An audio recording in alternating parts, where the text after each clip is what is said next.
संख्या पद्धति चैप्टर से संबंधित क्वेश्चनों के बारे में। पहला क्वेश्चन दिया हुआ है, जैसे दिया हुआ 1.5, 1.05, 1.055, तो इसमें सबसे बड़ी संख्या बतानी है।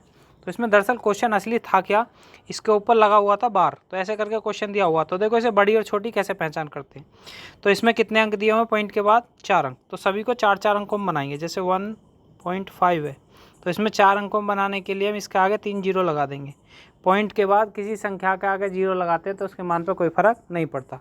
सेकंड दिया हुआ है 1.05, यहाँ तक तो दे रखा, 2 जीरो मैंने अपनी तरफ से लगाई, 4 अंकों में बना लिया।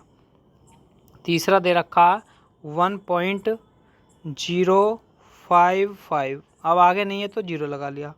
1.1 2 3 4, तो ये तो दिया हुआ ऊपर मैंने माना, तो ये दिया हुआ है 15,000, ये दिया हुआ 10,050 सेकंड वाला, तीसरा दिया हुआ 10,550 और चौथा वाला दिया हुआ 15,555। तो सबसे बड़ा कौन सा बैठेगा, डी ऑप्शन 15,555।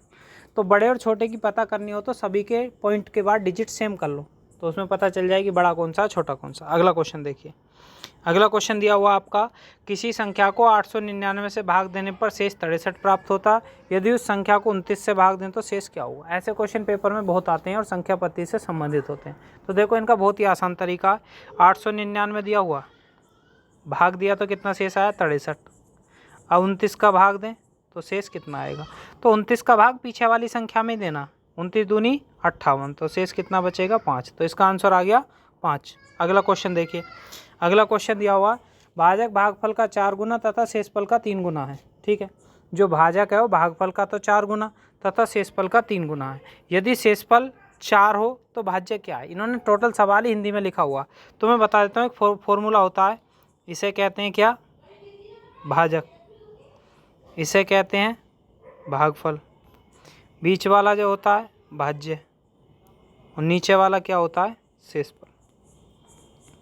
तो देखो इसे कैसे करते हैं, बाहर वाले दोनों की तो गुना करते हैं और नीचे वाला जोड़ देते हैं, तो इसका एक फॉर्मूला बन जाता है भाजक, इसका एक फॉर्मूला बन जाता है भाजक गुना भागफल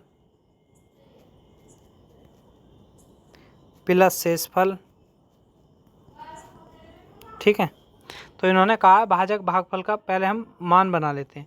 भाजक जो है भागफल का 4 गुना, ठीक है, शेषफल का 3 गुना, शेषफल दे रखा 4, शेषफल का 3 गुना तो कितना हो गया, 12। शेषफल 4 है तो इसका 3 गुना कितना हो गया, 12। जो भाजक है भागफल का 4 गुना और शेषफल का 3 गुना, शेषफल 3 दे रखा, शेषफल 4 दे रखा, 4 का 3 गुना हो गया 12। अब इसका 4 गुना, तो यहाँ पर 3 होगा, 3 का 4 गुना ही तो बैठेगा। तो मैंने फॉर्मूला क्या बताया, भाजक और भागफल की तो गुना करनी है, 12 × 36 और 4 40। इस सवाल को समझाने के लिए अगले वीडियो में विस्तार से इसी के बारे में बताऊंगा। अगला क्वेश्चन देखिए, अगला क्वेश्चन दिया हुआ 4 की पावर 61, 4 की पावर 62, 4 की पावर 63 किससे भाज्य है। तो इसमें क्या करते हैं, कोई भी सवाल दिया हो पहली वाली पावर में कम करके लिखते हैं, तो हम लिखेंगे 4 की पावर 60। ठीक है, अब कोष्टक के अंदर 60 का भाग 61 में दिया तो 4 के ऊपर 1 बचा, 60 का भाग 62 में दिया तो 4 के ऊपर 2 बचा, 60 का भाग 63 में दिया तो 4 के ऊपर 3 बचा। तो 4 की पावर 3 कितनी होती है, 64, 4 की पावर 2 होती है 16 और 4 की पावर 1 होती है 4, तो कितना हो गया, 84। बस अंदर का ही सॉल्व करना, बाहर वाले से हमारा कोई मतलब नहीं। 84 किससे कटेगा, ना तो 17 से कटे, ना ही 13 से कटे, ना ही 11 से, तो इसका आंसर कितना आएगा, 3। जो ऑप्शन दिए हुए हैं, ऑप्शन मैंने इसलिए दिए हैं क्योंकि इस सवाल में ऑप्शन देता है, ऑप्शन में चारों में से 1 से कटता, तो किससे कटा, 3 से। अगला क्वेश्चन देखिए, अगला क्वेश्चन दिया हुआ n की पावर 3 माइनस n, n एक प्राकृतिक संख्या है तो हमेशा किससे पूर्णतः विभक्त होगा। तो देखो कैसे करते हैं, तो जब प्राकृतिक संख्या कही है तो सबसे 1 से बड़ी संख्या रखनी होती है, तो मैंने पहले 2 रखा, 2 की पावर जो यहाँ दिया हुआ उसी के अनुसार करना है। तो मैंने क्या लिखा, पहले 2 की पावर 3 माइनस 2। अब 2 की पावर 3, n की जगह 2 रखना, बस दोनों जगह n की जगह, n की जगह रखा 2, 2 की पावर 3 माइनस 2, तो कितना आ गया, 6। फिर मैंने और रखा 3 की पावर 3 माइनस 3, तो 27 में से 3 गया 24। ये भी 6 से कट रहा है, ये भी 6 से कट रहा है, आने वाली और भी संख्या किससे कटेंगी, 6 से। तो इसका आंसर क्या आएगा, 6। ठीक है, जो पहले वाला आया है उसी से सारी संख्या कटती जाती हैं, तो उसका आंसर क्या माना जाएगा, जो पहले वाला होता है। अगला क्वेश्चन देखिए, अगला क्वेश्चन दिया हुआ 49 की पावर 15 माइनस 1 हमेशा किससे विभक्त होगा। तो इसका एक फॉर्मूला होता है, ए की पावर n-1 हमेशा इन दोनों के अंतर से कटेगा। किससे कटेगा? अंतर से। लेकिन शर्त क्या होना चाहिए? n एक विषम संख्या होनी चाहिए। n क्या होनी चाहिए? विषम संख्या। जैसे देखिए इसके ऊपर बात करते हैं किससे कटेगा। तो 49 की पावर 15-1, तो 15 कैसी है? एक विषम संख्या, ठीक है। तो किससे कटेगा? इन दोनों के अंतर से, 48 से। तो इसका आंसर कितना आ जाएगा? 48। अगला क्वेश्चन देखिए, कभी कभी किताबों में और भी अन्य आंसर दे देता, वो 48 तो देगा नहीं। 48 को काटने वाली संख्या 8 दे सकता है, 6 दे सकता है, ऑप्शन में कोई सा एक देगा, ठीक है। अगला क्वेश्चन दिया हुआ आपका 67 की पावर 67 प्लस 67 को 68 से भाग देने पर शेष क्या बचता है? देखो क्या करते हैं, इसका एक शॉर्ट तरीका होता है 67 की पावर 67 प्लस 67 को किससे भाग दिया? 68 से, ठीक है। अब इसे करते क्या, अब 68 से 67 सिर्फ घात वाला काटना जिसके ऊपर पावर दी हुई है। 68 से 67 कितने बार कटा? ये कट गया आपका 68 से 67। मैंने नीचे वाले को क्या लिख लिया दोबारा बता देता हूँ, मैंने इसे ऐसे लिख लिया 67 की पावर 67 प्लस 67 और नीचे लिख लिया, क्या लिख लिया? अब नीचे जो लिखा मैंने इससे लिख लिया 68 को 68 ही रहने दिया। ऊपर वाला जो 67 है उसे तोड़ के लिख लिया, इसे लिख लिया मैंने 68 माइनस 1। 67 को क्या लिख लिया? 68 माइनस 1 67 ही होता। तो 68 से 68 कट गया, -1 की पावर विषम है तो -1 आएगा और प्लस 67, तो इसका आंसर कितना आएगा? 66। एक बार फिर समझा देता हूँ, थोड़ा डिफिकल्ट सवाल है, समझ लीजिए, ट्रिक से बताता हूँ। 68 को लिख लिया 67 को लिख लिया 68 माइनस 1 की पावर 67 प्लस 67 और भाग किससे देना? 68 से। बात सही है। तो ये अभी भी तो 67 ही है, 68 से 68 कट गया, ठीक है। -1 बचा, उसकी पावर कितनी भी हो -1 में रहेगा और प्लस 67, 67 में से 1 गया तो इसका आंसर कितना आएगा? 66। इंपॉर्टेंट क्वेश्चन है, कई बार पेपर में पूछा हुआ, ठीक है। अगला क्वेश्चन देखिए, 45 मिनट को एक दिन के रूप में व्यक्त करना। तो 45 मिनट ऊपर लिख लिया, एक दिन में 24 घंटे होते हैं और घंटे की मिनट बनाऊंगा तो कितना हो जाएगा? 60। 15 × 45, 15 चौका 60, 3 से काटा 8 बार, तो 8 चौक 32, तो इसका आंसर कितना आएगा? 1/32। 45 मिनट को एक दिन के रूप में व्यक्त करा, तो 45 मिनट तो ऊपर रख लिया, एक दिन में 24 घंटे होते हैं और घंटे में भी 60 मिनट होती हैं। तो 15 × 45, 15 चौका 60, 3 से काटा 8, 8 चौक 32, तो इसका आंसर कितना आ गया? 1/32।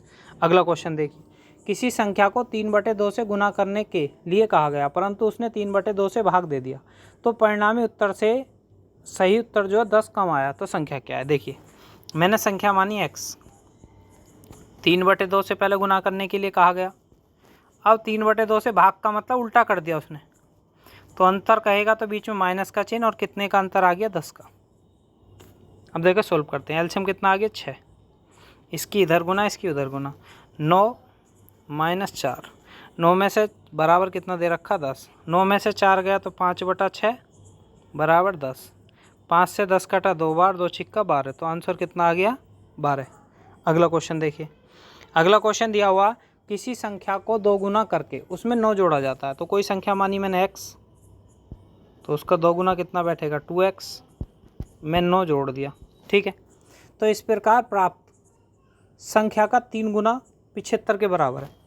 तो जो संख्या प्राप्त हुई है उसका 3 गुना 75 है, तो 75 जो है वो 3 गुना, तो 3 का भाग दिया तो मूल संख्या कितनी होगी? 25 हो गई ना। तो 2x + 9 बराबर मूल संख्या हो गई 25, तो 9 घटा दिया तो 2x बराबर कितना आ गया? 16, और x का मान कितना आ गया? 8, तो संख्या कितनी आ गई? 8। दोबारा बता देता हूँ, किसी संख्या का 2 गुना तो 2x, 9 जोड़ दिया तो 2x + 9 बराबर जो प्राप्त होता है संख्या का 3 गुना 75 होता है, तो 75 में 3 का भाग दिया तो संख्या आ गई 25, तो 2x + 9 बराबर 25, 25 में से 9 गया 16, 2x का x का मान कितना आ गया? 8, तो संख्या कितनी आ गई? 8। अगला क्वेश्चन देखिए, दो संख्याओं के योग तथा गुणनफल का क्रम, जो योग है वो तो दे रखा आपका कितना? 11, और गुणनफल है वो कितना दे रखा? 18। कहीं भी योग दे, गुणनफल दे, या अंतर दे और गुणनफल दे, हमेशा इसमें एक ही सवाल पूछेगा, इसका व्युत्क्रम। तो व्युत्क्रम क्या करते हैं? व्युत्क्रम में हमेशा योग ऊपर रखते हैं और गुणनफल नीचे, तो इसका आंसर कितना आएगा? 11/18। जब भी योग और गुणनफल दे और व्युत्क्रम ही पूछेगा हमेशा। तो व्युत्क्रम में क्या होता है, योग ऊपर रखते हैं और गुणनफल नीचे रखते हैं। जो इसका लॉन्ग तरीका होता है वो थोड़ा बड़ा होता है, इसलिए मैंने आपको शॉर्ट में बता दिया। अगला क्वेश्चन देखिए, क्वेश्चन दिया हुआ 2.376 के ऊपर बार। मैंने बताया था बार वाला सवाल, जिसके ऊपर बार होता है इतने तो लिखते हैं 9, और जिसके ऊपर बार नहीं है उसके बटका 0। जिसके ऊपर बार नहीं हो घटा भी दिया जाएगा। तो ये पॉइंट के इधर वाला जो होता है वो स्वतंत्र संख्या होती है, वो ऐसी लिखी रहेगी। 2 सही, 376 में से 3 चला गया तो 373 बटे 990, यही इसका सॉल्यूशन होगा। दो संख्याओं के ऊपर बार है तो 2 तो आगे 9, जिसके ऊपर बार नहीं है उसके बटका 0। पॉइंट के इधर वाले पर कोई प्रभाव नहीं पड़ेगा, वो स्वतंत्र संख्या होती है, ऐसे ही लिखी जाती है। अब 376 में से 3 घट गया तो 373 ऊपर आ गया और 990 नीचे, यही इसका आंसर है। इस बात को यहीं समाप्त करते हैं, बाकी बात होंगी अगली वीडियो।